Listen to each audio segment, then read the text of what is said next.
हमें सारा सच बताना ही होगा। कैसा सच मम्मी? हमारा सच। हम सब चले। अमृता,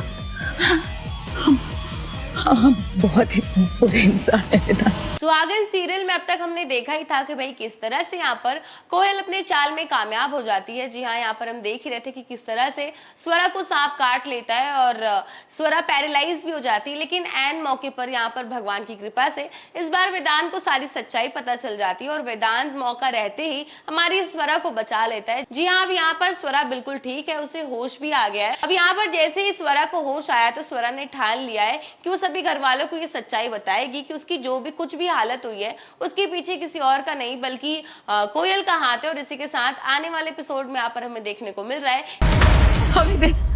हमने प्रभा दीदी और रुद्र जी के बीच में गलतफहमी पैदा की थी। उन्हें घर से निकाला और तुझे भी उससे अलग किया। आप क्या कह रही हैं मम्मी? यही सच है वेदांत।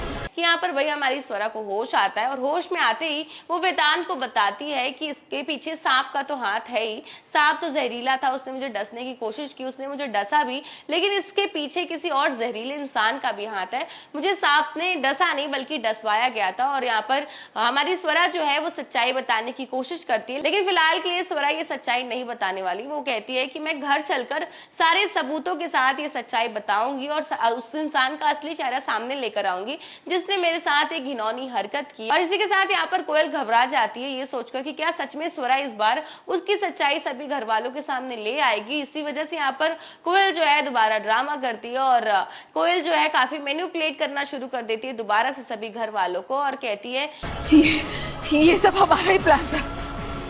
इस घर, इस प्रॉपर्टी पर कब्जा करने का प्लान।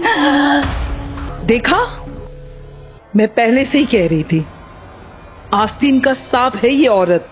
जैसे दिखती है वैसे बिल्कुल नहीं है ये शातिर औरत।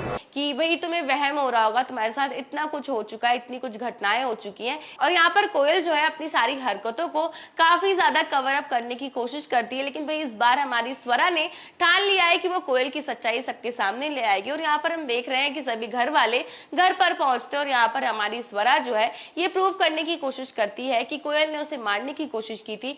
और यहाँ पर स्वरा जो है सीसीटीवी फुटेजेस लेकर बैठती है और वो सभी घर वालों को ये दिखाना चाहती है कि किस तरह से कोयल ने उसे मारने की कोशिश की थी। लेकिन आपको बता दो कि दोबारा से इस बार स्वरा जो है वो कोयल से हार जाती है। जी हाँ, हम देख रहे हैं कि किस तरह से यहाँ पर ऑलरेडी कोयल ने इस वीडियोस के साथ छेड़छाड़ कर दी है, जिसकी वजह से दोबारा से इस बार हमारी स्वरा ये प्रूफ नहीं कर पाएगी कि इन सभी चीजों के पीछे किसी और का नहीं बल्कि कोयल का हाथ है। नहीं बुआ, हमारी माँ गलत नहीं हो सकती। आप झूठ बोल रहे हो ना मम्मी? नहीं वेदांत जी, यही सच है। और यहाँ पर अचानक से हमारी स्वरा को रियलाइज होता है कि अगर उस पूजा के वक्त पर वहां पर कोयल थी तो हो सकता है कि उसके पहले ही सांप ने उसे काटा हो। और यहाँ पर हम देखते हैं कि वो दोबारा सीसीटीवी फुटेज देखती है जिसमें उसे पता चलता है कि यहाँ पर हमारी कोयल ने अपने दूसरे हाथ को यानी कि अपने प्यादे को भेजा था उसे मारने के लिए। और यहाँ पर इस बार हमारी स्वरा ने ठान लिया है कि वो इस बात को जानकर रहेगी कि कोयल का वो प्यादा कौन है। और आपको बता दूं कि कहानी में एक एक्साइटिंग ट्विस्ट आता है, काफी शॉकिंग ट्विस्ट आता है, जहां पर स्वरा को पता चलता है कि भाई वो दूसरा प्यादा कोई और नहीं बल्कि प्रभा है। जी हाँ, यहाँ पर हमारी स्वरा जो है काफी ज्यादा शॉक में आ जाती है जानकर कि उसकी जान किसी और ने नहीं बल्कि प्रभा ने लेने की कोशिश की थी। और इसी के साथ आने वाले एपिसोड में लेकिन हमें ये देखने को मिलेगा कि भाई यहाँ पर प्रभा ने सच में हमारी स्वरा को मारने की कोशिश नहीं की थी। इन सभी चीजों के पीछे भी कोयल का ही हाथ था।